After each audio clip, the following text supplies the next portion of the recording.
Rusia menarik mundur pasukannya dari Pulau Ular agar Ukraina bisa mengekspor produk pertanian ke dunia. Kementerian Pertahanan Rusia menyatakan penarikan mundur pasukan merupakan niat baik.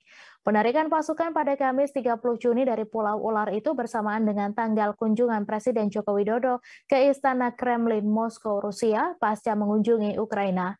Pengamat hubungan internasional UGM, Riza Nur Arfani mengatakan mundurnya pasukan Ukraina dari Pulau Ular tidak memiliki keterkaitan langsung dari kedatangan Jokowi maupun perundingan yang dilakukan kedua negara di Moskow.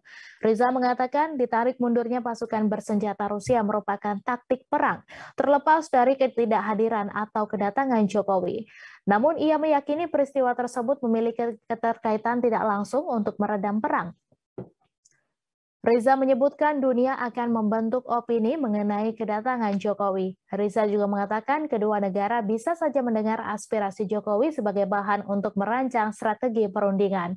Pasalnya, Jokowi sudah memposisikan diri sebagai jembatan komunikasi antara kedua pemimpin yang tidak memiliki kepentingan kecuali untuk mendamaikan perang dan menjaga kestabilan ekonomi.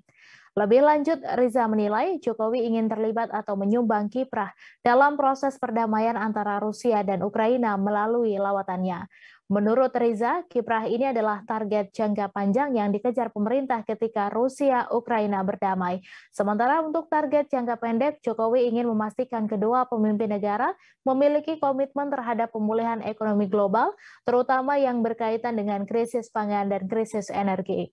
Ia lantas berharap target jangka pendek ini bisa dilihat dalam 3 hingga 5 bulan ke depan berupa membuat kesepakatan bersama terkait sektor pangan dan energi pada KTT G20 pada November 2022 mendatang. Sebelumnya diberitakan Rusia pada Kamis 30 Juni menyatakan menarik mundur pasukannya dari Pulau Ular agar Ukraina dapat mengekspor produk pertanian. Pengumuman itu muncul setelah Ukraina melancarkan beberapa serangan terhadap pasukan Rusia di Pulau Laut Hitam tersebut. Kementerian Pertahanan Rusia mengatakan penarikan itu bertujuan untuk menunjukkan kepada dunia bahwa Rusia tidak menghalangi upaya PBB mengatur koridor kemanusiaan guna mengirimkan produk pertanian dari Ukraina. Terima kasih sudah nonton. Jangan lupa like, subscribe, dan share ya.